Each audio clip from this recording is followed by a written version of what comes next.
Tough to go, we got to find 5 spots. No pushing tonight. No, I mean, this is what the show's about. I don't give a fuck if we give out 55 contracts. I mean, if the kids come in and perform and do what they're supposed to do, that's what we're here for. We're here to give out contracts. And everybody that fought tonight deserves a contract. Look, there were a couple fights I was like, Jesus, I'd give out 2 contracts, if kids fought. So that first fight was an absolute war. The Amanda girl came to fucking win. You could tell how much it meant to her to be here and to try to win that fight. And, they both fought their ass off. But, there's no doubt Denise dominated, looked great. And, she's 6-1 now. And she's not only is she tough and durable, but she's talented. Yeah. Were any of them, were they all automatics to you? Because I thought the same thing. First 3, automatic. Darius, kind of a weird ending the way it ended, so I wondered what you would think about that one. So he's standing in there? He told me he was going to do that. Yeah, he said nobody. So first I was in the back. He came out and asked the matchmakers where I was when he's standing in the octagon. And then I came out and he said, nobody's going to stand in between me and my dreams. Everybody thinks that I'm this weight, that weight. I couldn't hear everything exactly that he was saying. He's like, I'm going to smash this dude right now. And he literally did what he said he was going to do. How do you not bring that guy in? Not to mention the fact that he's a 3-1 underdog in that fight. If a lot of these kids out there bet all these parlays and stuff on these fights. If you're betting parlays, man, you should be betting on Tuesday nights because a lot of these odds makers got these fights blown way out of proportion. Nobody on Tuesday night is a 3-1 dog. Nobody. You can't handicap fucking heart and determination and how bad somebody wants to win. Every kid that comes into this show on Tuesday night, it is their dream to fight here. You can't handicap that. It's fucking impossible.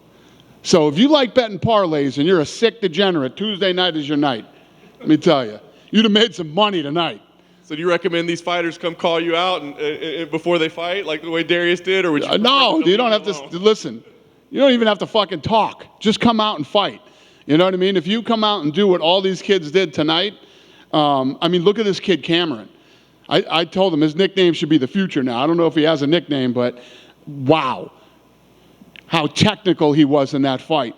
He fought a guy, don't let the 5-1 fool you. That guy's got 22 amateur fights. And that guy's so good that sometimes he starts goofing around and playing with people. You know what I mean? Because Sean said, I love this kid, Kim, but he's so good and so many levels above everybody else, he starts playing with people. After 2 minutes into the fight, I said, he better not fucking play with this guy. And, wow. Yeah. He had the viral moment. Was that kind of the standout athlete for you, Cameron? With that huge knockout that he had, was he kind of the standout of everybody tonight? Yeah, probably. And you talked about the youth as well. I wonder, do you feel like this is kind of a shift, maybe not only in your philosophy, it just shows the sport? Because it's crazy. Like now you got these 20-year-old kids that were like 8 when they realized they wanted to be a UFC fighter, and they've been training since they were, you know what I mean? So it's like even though they're 20 years old, it's not like back in the day where they had a couple years of high school wrestling or something. 100%. Yeah, it's night and day. You had, if you think about when I got into the game, you had Chuck Liddell who wrestled and did some kickboxing, and Matt Hughes who wrestled and then started to train with Militich, and Robbie Lawler who had great hands, and it's a completely different game today. And like I said, 5 years ago, I wasn't signing 21-year-olds. I wasn't signing 22-year-olds. There's no way. You had to be 25 or 26 years old, have a good record, and be well-rounded. And then you see, kids like this kid Cameron, the 2 girls we saw fight in San Diego a couple weeks ago. That's what you're starting to see now. I wanted to ask you if you got a chance to listen in to Sean O'Malley on the mic tonight, what you thought of his performance, and do you want to see him do some more commentating? No, I didn't hear it, but, I'm sure he did fine. I didn't hear it. Nice. Last thing for me, I just want to follow up over the weekend. Have you had a chance to check in with Kamaru Usman yet and see how he's doing and all that? We talked. He's in great spirits. And, obviously he wants the rematch bad. But he said, I can't tell you the weight that's been lifted off me. There's a lot of pressure that goes along with the run that he was on and tying and breaking Anderson's record and, all that stuff. There's a lot of pressure. So he's looking forward to the rematch. And I saw Leon today too. That kid's walking on water and couldn't be, higher than he is right now. That's the last question I was going to ask you. Has Leon given you an indication of his plan? Because I'm sure he wants to celebrate a little bit, becoming a champion. But has he told you how quick he wants to fight? And he's down. He's ready to defend. He's ready to take on whatever it is. He's going on a whirlwind media tour when he goes home. A lot of stuff changes when you get that belt. So his whole world's about to change in the next few weeks. But he's ready. He's ready for it. Yeah, talk about somebody that's had nothing but bad luck. And one of the things that we were talking about is that kid he accepted the Hamzat fight 2 or 3 times, who was unranked. He's legit, man. That kid is legit and was down to fight anybody, anytime, anywhere. He just had a really great string of bad luck. Yeah. Going back to tonight, obviously you mentioned Denise 22, Cameron 21. Are we going to reach a point now where these young guys are so well-rounded that their prime is becoming earlier, or they're as good as people whose prime would traditionally be 27? Yeah, no, I don't know. That's a great question because, if this kid's this good at 21, 22, what's he going to look like when he's 26 and has experience here? Once you come in here and get this kind of experience, it's a whole nother level. So tonight was obviously, you can't even call it a good test for him because he was over 2-1 underdog. Tonight, that kid shined, and we're going to find out, what he does over the next. He's going to be fun to watch. But even for those younger guys, it's almost more interesting, right? Because traditionally, those people would still be on the regional scene, fighting in front of a few hundred people. To come onto a platform like this, it shows that they're mentally tougher than we're traditionally used to as well, right? 100%. To get through something like the Contender and the Ultimate Fighter, it's you got to be not just talented. Obviously, talented gets you on the show, but you have to be physically and emotionally badass. You mentioned about the fighter with 22 amateur fights. I know he lost tonight, but I'm curious if you actually have a take on that. Should younger guys, look to have more amateur fights, or do you think that those kind of waste time, you're not getting paid for them? What's your take on amateur fights? I'm not a big fan of amateur fights because the guys don't get paid to fight them. But, I mean, if you look at, Kim, the guy had 22 fights, but it didn't help him tonight. So it's pretty much like whatever is best for that person individually, I guess, right? The problem with this sport is that anybody can win on any given night. Anybody can win. So, I don't know. That's your own personal preference. If you feel like you want to get a bunch of amateurs under your belt and get more well-rounded, work on some holes in your game, whatever it is, before you try to get in the UFC, that's totally up to you. With Kamaru and Leon, both of them have said they want to fight in England for that third fight, and that would obviously be huge. Would that be the sort of thing that you'd go back to when Bisping fought over there, that you'd have to hold it at 4 a.m., or are those days kind of behind us and you can have it prime time, local time because of streaming and stuff like that? Yeah, no, first of all, this thing is going to be so huge, not just for the UK, but for Europe. And, we would hold it prime time in the UK. You having second thoughts about Wembley yet, or you still think that could be an option? We're looking at every option out there right now. We're looking at all the venues in England. That's awesome. Not just London. We're looking at every venue in England. We're looking at everything. Yeah, I think there's an indoor one in Cardiff that has 75,000. That has a roof on it. We're looking. We're seeing what's available and what's not, and there's a lot of curfews and things you got to deal with in England, but we literally worked on that today. Yeah. I know that market is obviously amazing at the moment, and you could probably do whatever you want over there. But having a fight like this with an English guy in the main event as champion, does this just take it to this is where Canada used to be? This is now a hub of MMA. We put a fight night on sale at the O2, and it sells out in minutes. Imagine what we can do with this thing. It's going to be massive over there. We weren't planning on going to England again, just like last time I left England. I mean, think about how long I've been working on the UK, how many years I've been working on the UK, and we're finally where I hoped we would be someday. So we weren't supposed to go there. We were supposed to go somewhere else. I won't say it because it'll bum everybody out, but I'm not going there now, and I'm going to England. I just got to figure out what arena. All right, cool. Last thing from me, who was on the phone at the press conference after the fight on Saturday? What happened? Who was on the phone? Who FaceTimed you after? Usman. Okay, it was Usman. Yeah. Cool. Thank you. Yep. Hey, Dana. Yep. With 5 weeks in the books, is there a singular fighter so far that's really stuck out to you? With 5 weeks, yeah, it would have to be Cameron. You know, there's been some great fights, and I hate to overlook anybody. You know, the two guys that pop into my head right now are Cameron and Joe Pyfer, because the first show was so bad, and that kid just, you know, stuck out like a sore thumb. You know, it was, yeah, off the top of my head. And then with so many contracts being given out, does that mean a roster purge is coming soon? No, I haven't even thought about that, actually. I don't think there's going to be we haven't had any discussions in matchmaking that there's too many, that we're too fat right now. So everybody's looking good.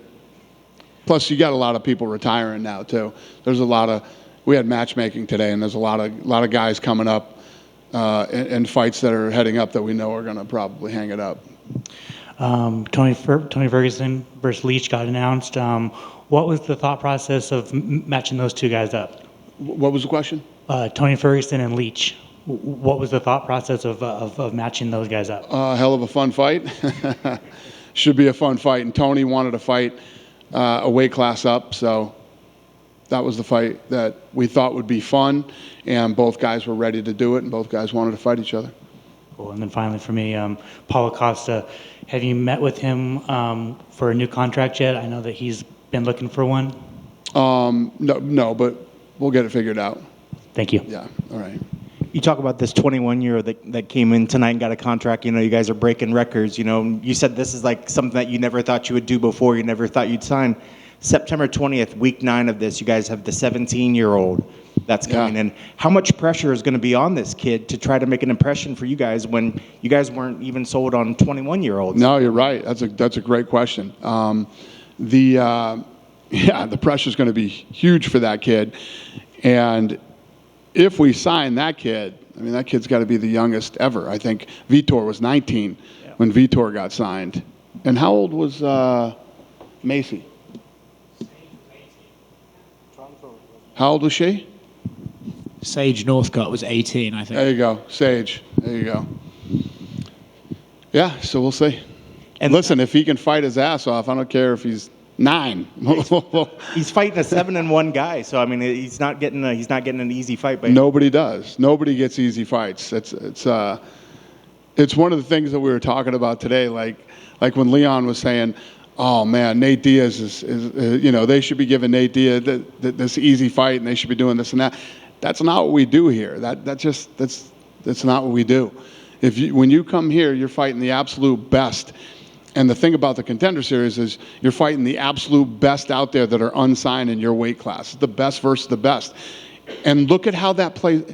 It's a pretty fucking simple formula when you're in the fight business. When you put the best against the best, I mean, look what happens. When's the last time we had a shitty fight? Like, I was just telling these guys in matchmaking today, I did If You Don't Know, leading into San Diego. And you know, you have these fucking morons on the internet that just start posting, "Oh, this is a fucking Apex fight. You should have left this fight at the Apex," and all this shit. I rolled out of San Diego like this. See you later. It was, you know, that card was fucking incredible. I mean, if you were there, it felt like a pay-per-view being there that night in the arena. So, I mean,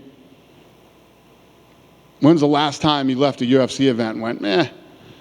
It hasn't happened in a very, very long time. And I guess the last question, I guess a moment to kind of to show your proudness. You know, you were seeing these kids, these 21-year-olds, these 17-year-olds. They grew up in the sport that always had the UFC. How proud does it make you to see the growth of these kids now that have started, just like you talked about the Randy Couture's earlier? These kids have came into the sport now with the UFC always there as an example of what these kids are striving for. Is that a moment of pride for you? Yeah, there's so many things that I'm proud of that we've done in this sport. And what I'm really excited about is, think about this, right? What year did we build the PI? 16, 17? Huh? Yeah, like 5 years ago. We've already done 2 expansions over there, and we built this place over here, right? Now, look at what's going on in China, right, with the PI there. I'm building a PI in Mexico.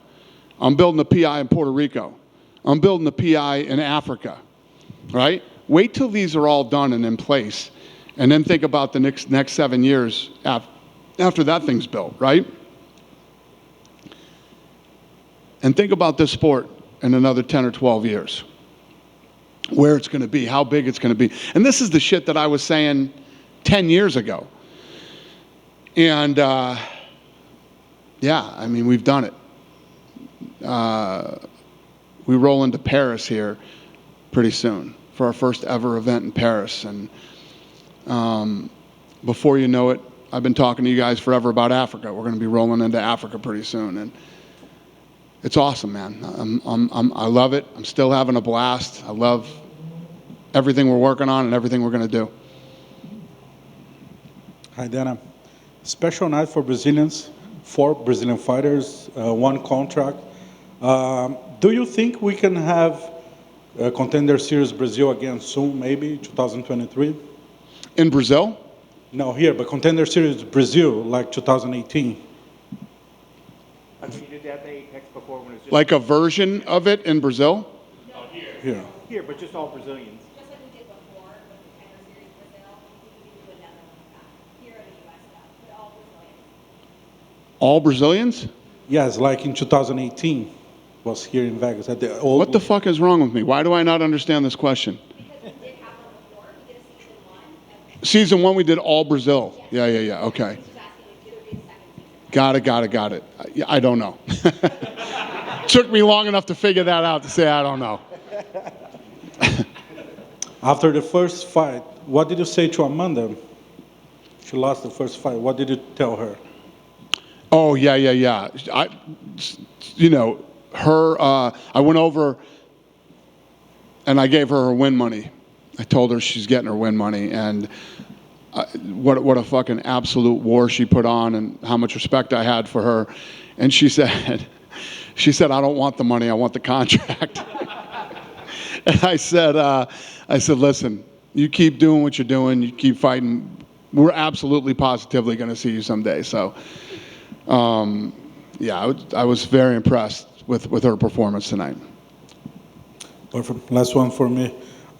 Gilbert Burns was saying that he was about to fight Masvidal. Jorge Masvidal was in the plan. Does it make sense for you, Gilbert Burns against Jorge Masvidal? Maybe December, maybe next year. Yeah, I like it. You like it? I love that shit. I love it. Then I'll do it. Thank you. Yep, thank you. Just one more another welterweight. Have you guys spoken to Colby? And can he fight with the legal stuff he's got going on, or is he going to be gone for a while? Do you know what's happening? Colby? Yeah. Yeah, no, Colby wants to fight. He's ready to fight, and we're making plans for him here soon. Awesome. Thank you. Yep. Good?